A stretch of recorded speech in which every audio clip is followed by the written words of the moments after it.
내일부터 저는 요한계시록을 강의하려고 합니다. 얼마 걸릴지 잘 모르지만은 요한계시록을 마지막 끝까지 하기를 원합니다. 누군가 이런 질문을 할 수 있을 것입니다. 왜 어렵고 환상도 많고 상징도 많은 힘든 요한계시록을 강의해야 합니까? 이렇게 질문할 수 있을 것입니다. 그러면 왜 내가 이 시점에 어렵고 힘든 요한계시록을 강의해야 할까요?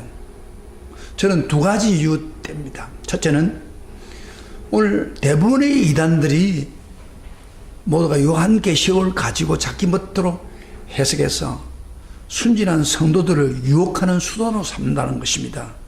그래서 이것을 맞서기 위한 겁니다.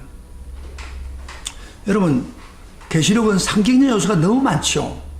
그 이단들이 자기 멋대로 자기 유리하게 성경을 해석합니다. 그러다 보니까 순진한 성도들이 분별 못하고 그 말에 빠져들어가서 이단에 빠지게 됩니다. 그런데 우리 한국에는 안타깝게도 요한계시록을 거의 설교를 안 씁니다. 그 이유는 우리 한국에 아주 안타까운 사건이 하나 있었죠.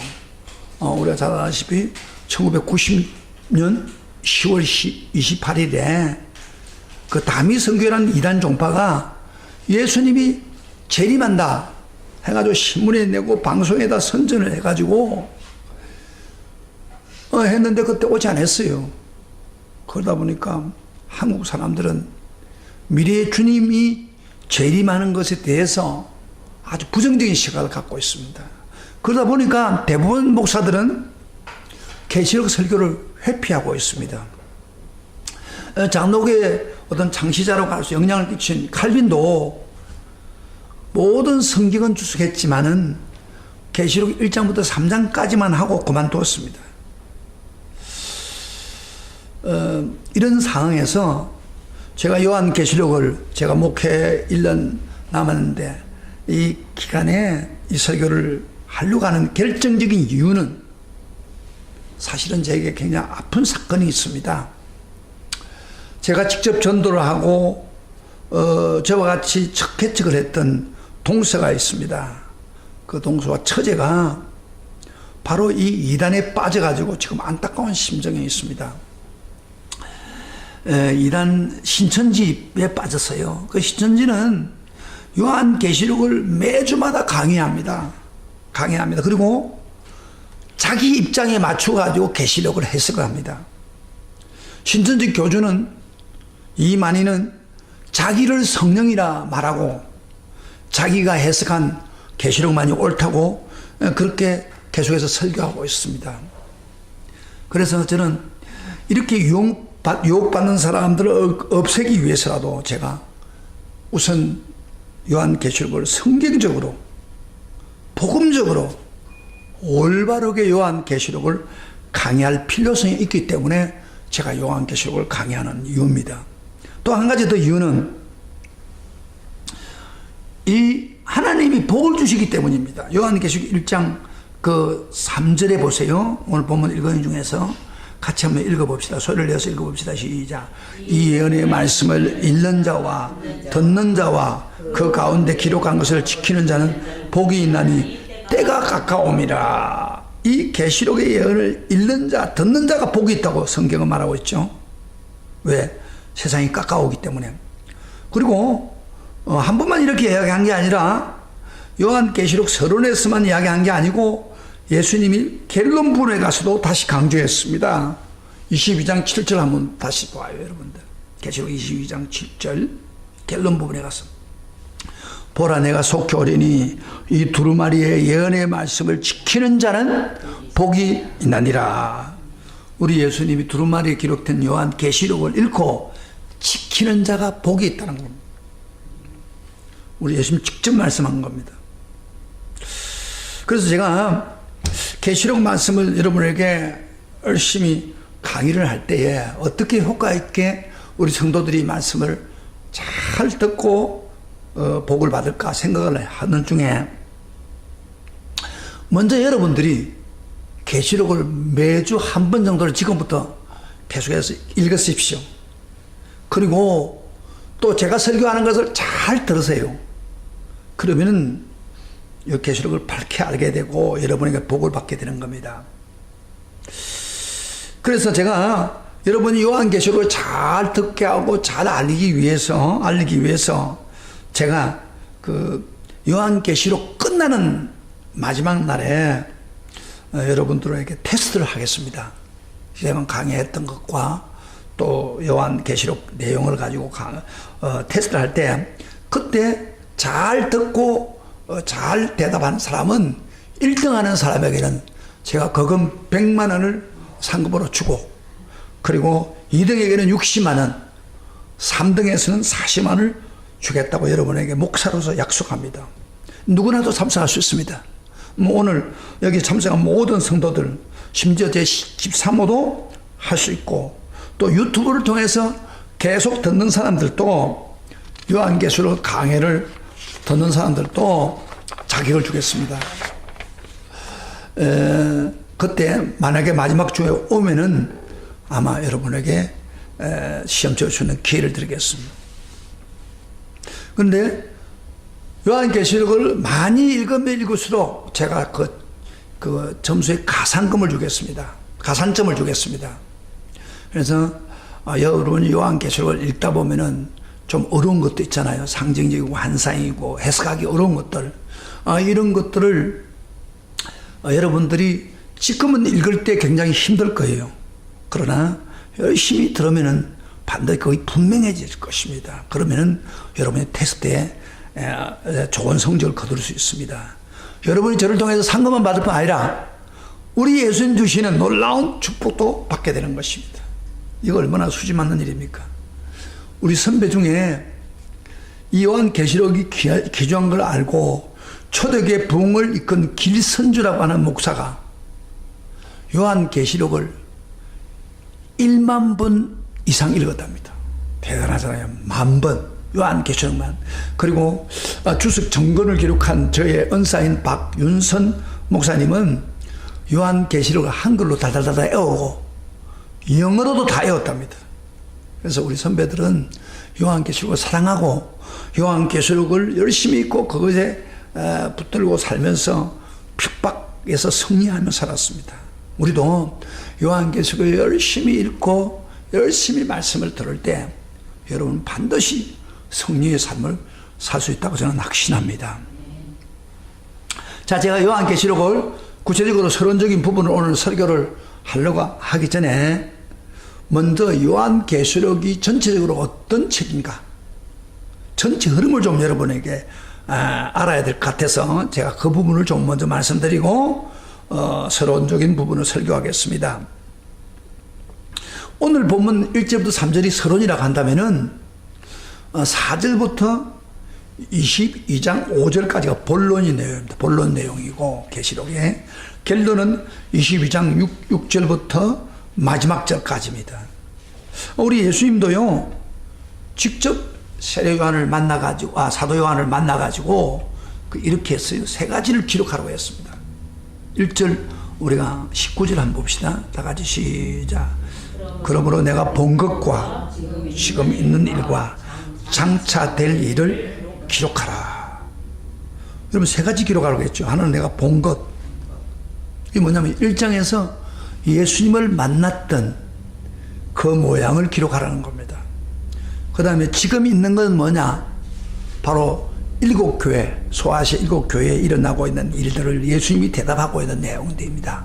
그거를 기록하고, 그 다음에 장차될 일은 바로 미래에 일어날 기록되어 있지 않는 것, 그 미래에 일어날 그 말세 일들, 4장부터 시작해서 22장 5절까지, 그거 요한계시록 전체의 본론이라고 할 수 있습니다. 요한계시록은 한마디로 말한다면 종말에 간 계시입니다. 세상에 종말이 와야 새로운 세상이 생깁니다. 여러분요, 우리를 괴롭힌 유혹하고 우리에게 죄를 짓게 만드는 사탄 마귀도 요한계시록 19장 20절에 보면은 확실하게 영원한 불못으로 떨어진다고 했습니다. 사탄의 종말을 기록하고 있습니다. 이런 측면에서 사탄은 오늘도 우리가 요한계시록을 읽지 못하게 하고 설교를 듣지 못하게 할 것입니다. 거기에 넘어지지 마시길 바랍니다. 그리고요, 인류의 종말은 그 개인적인 종말이 있고 사람 개인마다, 그 다음에 또 그 전체적인 종말이 있는데, 개인의 종말은 사람이 죽는 거죠. 그러니까 사람이 죽고 난 뒤에 뭐가 필요해요? 여러분, 영생 천국이 필요합니다. 죽지 않으면 영생이 필요 없죠. 그래서 종말이 있어야 구원도 있습니다. 영생도 있습니다. 그리고 성경은 온 세상이 완전히 종말이 온다는 겁니다. 지금 우리가 살고 있는 지구의 땅이나 바다나 우주가 없어져서 종말이 온다는 겁니다. 그리고 난 후에 새로운 세계, 새로운 땅, 새로운 천국이 시작된다는 겁니다. 그래서 요한계시록은 한마디로 말해서 모든 것의 종말을 말씀하고 있습니다. 그 다음에 또 요한계시록은 꼭 알아야 할 것은 창세기의 완전한 회복입니다. 계시록에 많은 상징들이 기록되어 있는데 왜 상징들을 기록했을까? 이 로마 박해자들이 기독교인을 박해했습니다. 그런데 그 상징을 통해서 모른단 말이에요. 그러나 많은 신자들은 그걸 압니다. 왜냐하면 요한계시록 모든 성경이 연결됩니다. 다른 성경을 알면은 결국에는 요한계시록을 이해할 수 있게 기록된 겁니다. 특별히 창세기에서 잃어버린 것을 요한계시록 완전히 회복하는 걸 볼 수 있죠. 여러분요, 아담 이브가 죄를 지어서 어디에 쫓겨났습니까? 에덴 동산에 쫓겨났습니다. 그런데 요한계시록은 쫓겨나는 그 천국을, 에덴 동산 에덴 천국을 회복하는 걸 말합니다. 그래서 신라곤에서 복락원이 되는 것입니다. 그리고 창세기는요, 죄를 지음으로 그 영원히 생명 과일을 먹지 못하게 했습니다. 그래서 두루두루는 하얀 검과 서랍을 두어서 지켰습니다. 그런데 우리가 천국에 가면은 달마다 열리는 생명 과일을 마음대로 먹을 수 있고 생명수를 마시면서 영원히 살 수 있습니다. 그런 세상에서는 죄 때문에 저주받는 인생이, 천국에는 저주도 없고 눈물도 없는 것으로 회복되는 것입니다. 이 세상은 죄악으로 가득 찼죠. 그러나 천국에는 전혀 죄가 없습니다. 이 땅에는 사탄이 역사해서 세상을 파멸로 인도하지만은 천국에는 사탄도 없고 오직 우리를 도와주는 선한 천사만이 있습니다.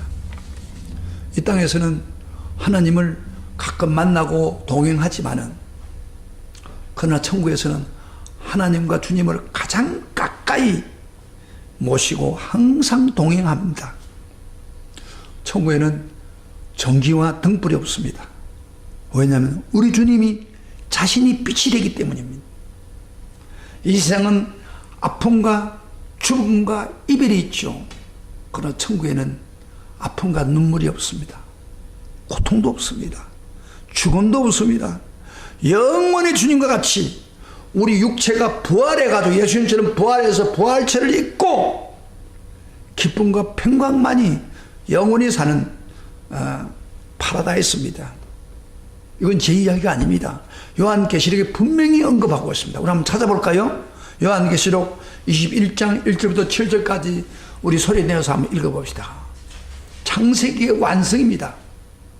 회복입니다. 자, 같이 읽어볼까요? 시작.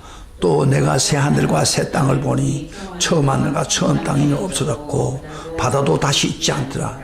그렇죠? 처음 우리 지금 이거 다 없어졌다 이 말이야. 그 다음에 새 하늘 새 하늘, 그 다음에 내가 보면 거룩한 성 새 예루살렘이 하나님께서 하늘에 내려오니 그 준비한 것이 신부가 남편을 위하여 단장한 것 같더라. 내가 들으니 보좌에서 큰 음성이 나서 이르되 보라, 하나님의 장막이 사람들과 함께 있음에 하나님이 그들과 함께 계시리니 그들은 하나님 백성이 되고 하나님은 친히 그들과 함께 계셔서 모든 눈물을 그 눈에서 닦아 주시니 다시는 사망이 없고 애통하는 것이나 곡하는 것이나 아픈 것이 다시 있지 아니하리니 처음 것들은 다 지나가미러라.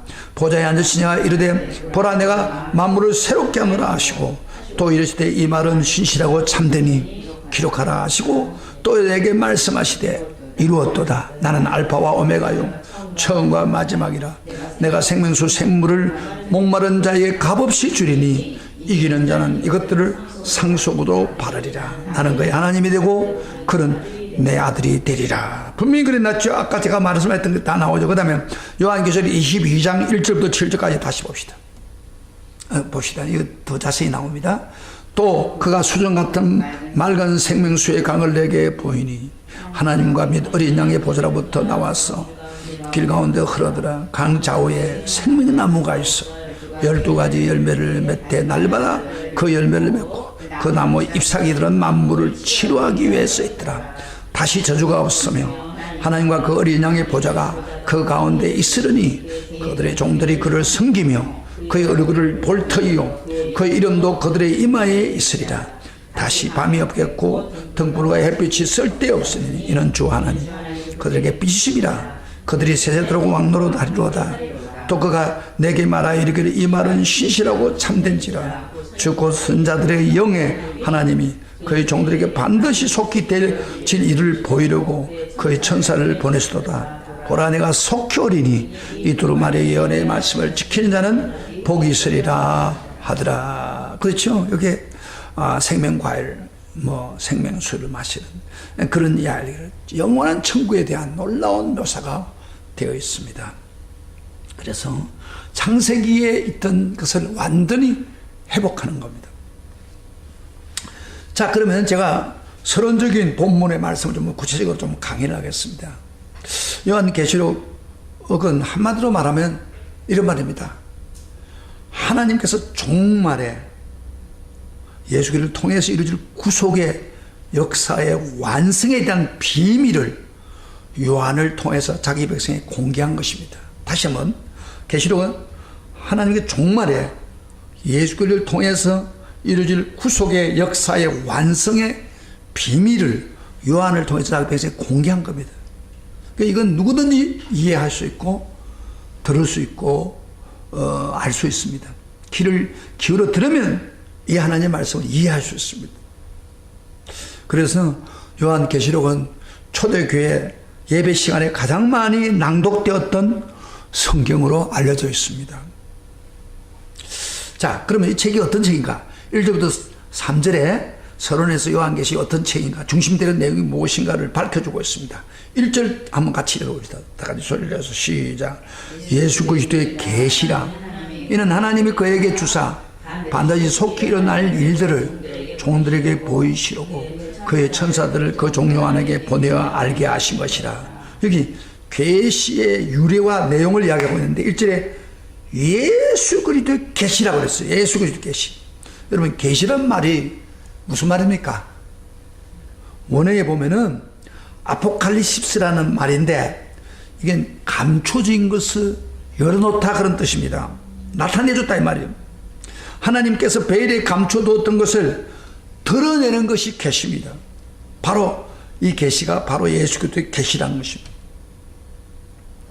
예수 그리스도의 계시란 말은 조금 해석한다면 두 가지를 했습니다. 하나는 예수 그리스도께서 보여주신 계시, 예수 통해서 보여주신 계시라고 할 수도 있고, 또 예수 그리스도 계시란 말은 예수 그리스도에 관한 계시, 이것을 요한에게 주어서 계시를 알게 해주었다 그 말이에요. 자, 그러면 이 계시 근원이 누굽니까? 어디서부터 왔습니까? 그 다음 구절을 읽어보면은, 자, 같이 읽어봅시다. 시작. 이는 하나님이 그에게 주사 반드시 속히 일어날 일들을 그 종들에게 보이시려고 그의 천사를 그 종요한에게 보내어 알게 하신 것이라 그랬어요. 이 계시를 처음 주신 분이 바로 하나님이란 겁니다. 모든 계시의 근원은 하나님이십니다. 하나님의 계시를 누구에게 주셨다고 했어요? 예수 그리스도에게 주신 것입니다. 그래서 성부 하나님은 계시를 계획하고 기획하신 분입니다. 근데 성자 예수님이 그 기획하고 계획한 것을 성취하는 분입니다. 그래서 예수님이 반드시 속히 완성할 것이라고 말씀합니다. 하나님은 예수에게 계시를 줄 뿐 아니라 그 계시로 성취하는 권세를 주었습니다. 그리고 예수님은 계시자면서 동시에 계시를 완성하는 분입니다. 흥미로운 사실은 여러분 이 놀라운 계시, 세상에 일어날 마지막에 일어날 계시를 구약시대 주전 600년 전에 다니엘에게 일부 보여준 적이 있습니다. 다니엘이 금식하며 기도할 때, 나라를 위해서 금식 기도할 때 여러 한상을 통해서 보여주었습니다. 그리고 제일 마지막 장에 가서는, 12장에 가서는 그 마지막 일어날 이야기를 하면서 이걸 봉함하라고 그랬습니다. 우리 다니엘 12장 1절부터 4절까지 같이 읽어봅시다. 다니엘 마태복음에서 쭉 올라가면 신약 올라가면 다니엘이 나옵니다. 다 같이 시작. 그때 내 민족을 호위하는 큰 군주 미가엘이 일어날 것이요 또 환란이 있으려니 이는 개국 이래로 그때까지 없던 환란일 것이며 그때 내 백성 중에 책에 기록된 모든 자가 구원을 받을 것이라. 땅의 티끌 가운데서 자는 자 중에 많은 사람이 깨어나 영생을 받는 자도 있겠고 수치를 당하여서 영원히 부끄러움을 당할 자도 있을 것이며 지혜 있는 자는 공청의 빛과 같이 빛날 것이요 많은 사람을 옳은 대로 돌아오게 한 자는 별과 같이 영원토록 빛나리라. 다니엘아, 마지막 때까지 이 말을 간수하고 이 글을 봉함하라. 많은 사람이 빨리 왕래하며 지식이 더하리라.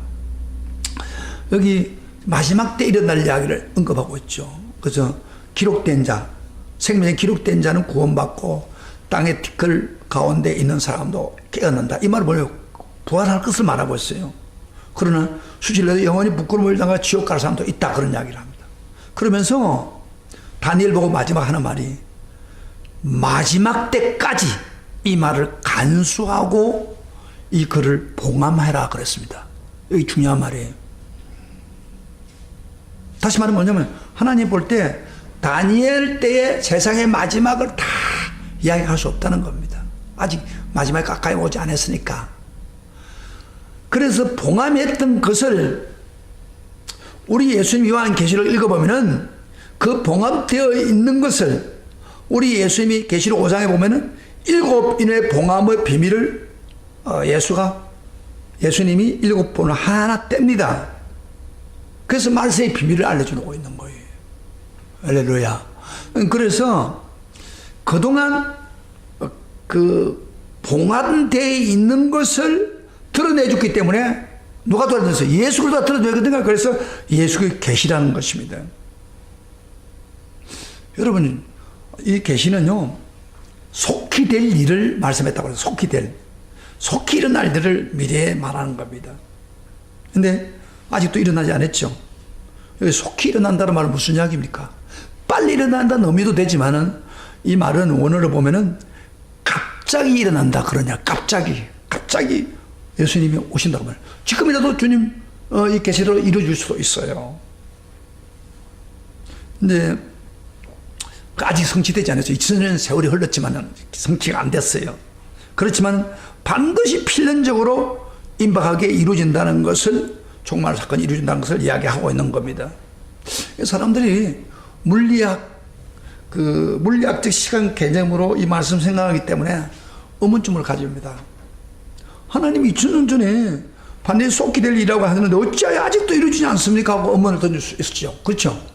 그런데 베드로가 이것을 대답합니다. 주님의 시간관념과 사람의 시간관념이 다르다는 거예요. 한번 우리 같이 읽어볼까요? 베드로후서 3장 8절부터 9절 같이 읽어보겠습니다.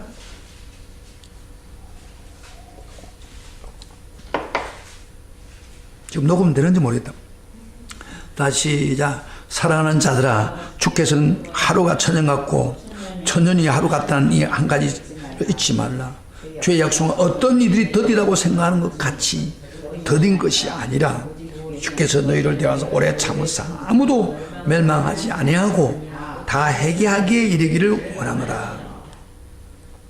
우리의 시간 개념은 천년은 너무 길게 느껴지지만 하나님 개념으로는 시간이 짧다는 겁니다.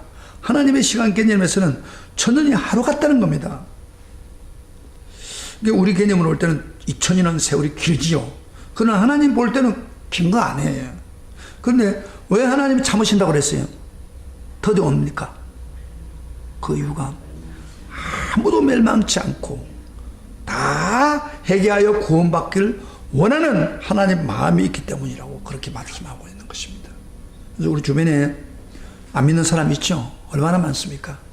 지금 예수님이 오신다면 그분도 구원받아요. 그래서 하나님이 그들이 어떻게 하더라도 회개하기를 원하고 우리 성도들이 복음을 전해서 예수 믿게 하기를 기대하고 있다는 것입니다. 그래서 2000년 세월이 흐른 거예요. 그러나 이제 계속해서 기회를 준대도 예수 안 믿으면 언제까지 기다리지 않죠. 갑자기 속혀올 수가 있습니다. 예? 그러니까 지금이라도 정신을 차려야 되겠죠. 자, 그러면서 이 요한 계시를 요한이 이 계시를 받고 뭘 했다고 합니까?